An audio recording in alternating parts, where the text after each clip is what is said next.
Un saludo para todos ustedes. Vamos a continuar con el avance dentro de la materia de fisiología y vamos a ver un tema importante desde el punto de vista de que no solamente es susceptible de caer dentro de la fisiología, sino de que para que tú sepas cómo se intercambian los nutrientes, para que sepas cómo hay un trastorno a nivel de las membranas que te van a producir una patología, cómo un medicamento va a actuar sobre las células y los tejidos de tu organismo o cómo va a afectar a los microorganismos. Es importante que tú sepas este tema, el tema número 3, que es la unidad funcional, ¿no? Que es, parte de la célula y transporte a través de las membranas. Lo vamos a llevar de la forma más didácticamente posible, lo vamos a desglosar en dos cosas bastante sencillas: el transporte y la unidad muscular, que son dos cosas que debemos saber, entender los conceptos básicos para poder emplearlos dentro de la fisiopatología de muchas enfermedades, que lo vamos a ver a lo largo del avance de las demás materias en los distintos bloques. Bueno, con lo ya explicado, vamos a la siguiente diapositiva, en el cual quiero que entiendas dos cosas bastante sencillas.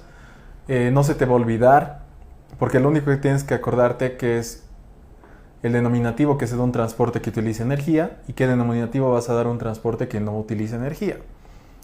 El transporte que voy a ir utilizando energía a través de tus membranas, esto se da en todas las membranas, haciendo énfasis, un pequeño paréntesis, en membranas celulares nerviosas, musculares, digestivas, cardíacas, pulmonares, endocrinológicas, etc. Membranas de cualquier tejido en tu organismo tienen que tener este tipo de transporte. Ya sea un transporte utilizando energía que se denomina transporte activo, o un transporte que no utiliza nada de energía, que es el transporte pasivo. Dicho esto, tú en tu mente tienes que tener que hay dos tipos de transporte: transporte activo y transporte pasivo, no hay más. Ahora solamente hablemos del transporte pasivo. Como su nombre dice, el transporte pasivo no tiene que utilizar nada de energía, no tiene que utilizar el famoso adenosintrifosfato para hacer que elementos entren o salgan de su membrana, sino de que simplemente ese transporte pasivo va a utilizar dos funciones en su per se. Una que va a ser la difusión simple y otra que va a ser la difusión facilitada. ¿A qué nos referimos por difusión simple? Difusión simple, como tú observas en el gráfico, es de que tú tengas una sustancia a ambos lados de la membrana y que en un principio esta sustancia no va a estar en iguales concentraciones. Quiere decir que puede haber una mayor concentración fuera de la membrana plasmática y una menor concentración dentro de la membrana celular, ¿no? Dentro de la membrana plasmática. Pero la difusión simple hace que esa sustancia tenga la misma concentración a ambos lados de la membrana. Para esto no se necesita energía, es una simple difusión, o sea, difusión simple. ¿Y qué es la difusión facilitada? Muchas de estas sustancias no van a poder pasar esa bicapa lipídica que habíamos llevado en el tema anterior. Entonces, ¿qué necesitan? Abrir, como habíamos mencionado didácticamente en el tema que precede a este, esas compuertas para poder entrar dentro de la célula. ¿Y cómo las van a abrir? Pues simplemente no van a atravesar la membrana plasmática, pero van a ir por otros conductos, por otros canales, pero ojo, sin utilizar energía. Y como van a atravesar sin utilizar energía, se denomina difusión facilitada, porque se les está facilitando el paso, no a través de la membrana per se, pero sí a través de canales que permiten su paso. Entonces repasamos: no utilizamos energía, difusión facilitada. Esa difusión facilitada puede ser difusión simple, a cualquier nivel de la membrana plasmática, que solamente iguala las concentraciones, o difusión facilitada, que se facilita por distintos medios de comunicación entre la parte intra y extracelular. Y ahora, ¿qué pasa? Como tú puedes observar en el gráfico, si es que vas a utilizar energía. La principal energía es el ATP, el adenosintrifosfato. Este adenosintrifosfato va a producir un tipo de transporte que es el transporte activo. Actividad, ¿qué te dice actividad? Actividad física, utilizas energía. Actividad mental, utilizas energía. Lo mismo el transporte. Transporte activo, vas a ir utilizando energía. Entonces, esta energía va a cambiar, ¿ya? La conformación de la célula, va a llegar el adenosintrifosfato, ¡boom!, y cambia lo que es la conformación celular para que puedan atravesar sustancias, ya sea hacia adentro o hacia afuera. Ya puedan ingresar o salir sustancias a través de la membrana plasmática.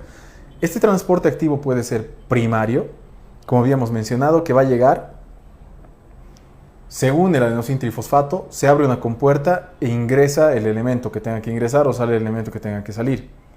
Pero también puede ser facilitado un transporte activo primario, o secundario. ¿A qué nos referimos con transporte activo secundario? Es que cuando tú has activado un canal con energía, ingresa por ejemplo, una sustancia, una macromolécula. Pero esa macromolécula va a jalar otros productos también. Y ese está haciendo un transporte activo secundario. Entonces, no solamente para un primer producto, sino de que por sí va a jalar otros productos más. Entonces, repasemos. Transporte activo primario, se activa la energía, cambia la conformación de una compuerta, ingresa o sale un alimento. Y secundario, que este elemento, al ser transportado, bueno, al ingresar o salir, va a acarrear de por sí otros elementos consigo mismo. ¿Ya? Yo creo que en la parte de transporte ya no tenemos más duda. Vamos a la siguiente diapositiva, que es los tipos de músculos. En los tipos de músculos no vamos a hacer mucho énfasis en lo que es la parte histológica, porque eso es, tú sabes, histología. Estamos llevando nosotros fisiología y lo único que quiero que sepas es que es un músculo estriado y que es un músculo liso y cuál va a ser la diferencia entre la parte estriada cardíaca, que es involuntaria. Para que tú sepas qué músculo es voluntario, o perdón, estriado en este caso, para ti, estriado tiene que ser sinónimo de voluntario. Todo músculo estriado es voluntario. ¿Y cómo me doy cuenta que un músculo es estriado o es liso? Pues mentalmente digo, puedo moverlo. O sea, puedo mover mi dedo, sí, entonces será músculo estriado. Puedo mover los pies, puedo mover el tórax, el tronco, el elevador del párpado superior, el orbicular de los labios. O sea, todos los músculos que yo los pueda mover mental, voluntariamente, es músculo estriado porque están haciendo referencia, acción, están haciendo caso a las órdenes que está dando mi sistema nervioso de forma voluntaria. Entonces ese es el músculo estriado. Y el músculo liso es aquel músculo que sus características microscópicas obviamente van a ser una fibra muscular lisa, pero que es involuntario. O sea que yo no lo puedo controlar. Mis músculos viscerales yo no puedo controlar. El músculo que está produciendo el tono de mis vasos sanguíneos tampoco lo voy a poder controlar. Entonces yo no le puedo decir, ¿verdad? A ver, músculo visceral, contráete más rápido. O músculo de mis arterias, contráiganse, dilátense. No, no tengo un control voluntario sobre estos músculos.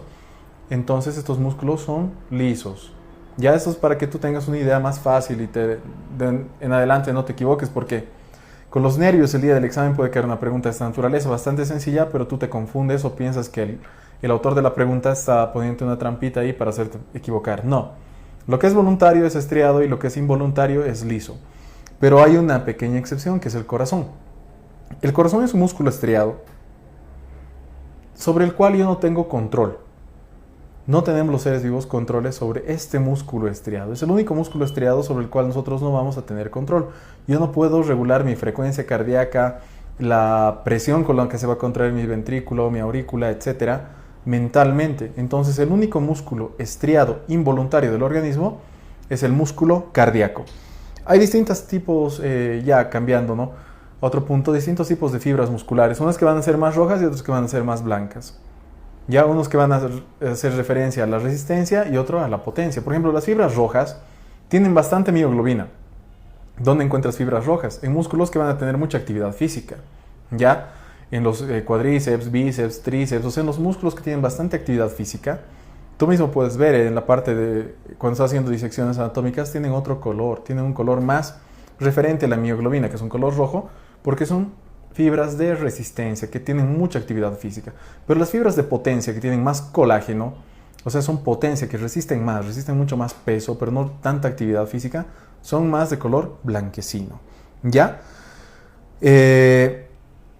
¿Cómo voy a controlar las fibras musculares? ¿Y por qué estamos hablando de ellas? Porque como hemos tocado el músculo cardíaco, sabemos que hay distintos tipos de músculos, ¿no? O sea, el estriado involuntario, que es el corazón, luego tenemos los estriados que son voluntarios y los lisos que son involuntarios. Pero en esta parte, ¿cómo voy a hacer que se contraiga un músculo? Este es el sistema que yo les había hablado hace un momento o en temas anteriores, de que todo tiene que estar relacionado, todo tiene que venir desde una orden del sistema nervioso central, ¿ya? O sea, el sistema nervioso central está en el eje central, eso no nos vamos a equivocar, el periférico está hacia la periferia, pero que está haciendo caso más que todas las órdenes del sistema nervioso central. ¿Qué va a pasar? Va a venir una orden que se va a desencadenar, ¿no? En el cerebro, va a bajar por las fibras, por estas fibras musculares, por estos haces musculares, va a llegar hacia el músculo, como tú puedes ver en el gráfico, va a llegar la fibra muscular, produce una reacción química, se van a liberar, ¿no? A través de, ahí tú tienes vesículas que van a ir liberando acetilcolina, va a cambiar la conformación del músculo, se va a producir un potencial de acción dentro de esa fibra muscular, de la negatividad a más positividad, va a haber una contracción muscular, una vez que se contraiga ese músculo va a haber una relajación, y se va a revertir todo este proceso. Entonces, como tú puedes ver, todo empieza con un sistema, bueno, con un impulso que va a venir del sistema nervioso, que va a llegar a desencadenar, después de una serie de efectos, una contracción muscular que tiene que llevar a hacer a posteriori una relajación muscular. No necesitas saber de memoria los pasos, con seguridad no te lo van a preguntar, pero lo que sí necesitas saber es de que toda secuencia del sistema nervioso central va a llevar a que tú tengas un acto a nivel periférico sobre un músculo, un órgano, etc. ¿Ya? Esto lo vamos a ir tocando a medida que vayamos viendo los otros temas y vamos a poder dilucidar cómo funcionan este tipo de conjunciones entre células y órganos efectores, en este caso nerviosos. Espero de que esta pequeña clase haya sido de su agrado, que les despeje muchas dudas y pues ya en un siguiente tema vamos a estar aclarando otros temas más.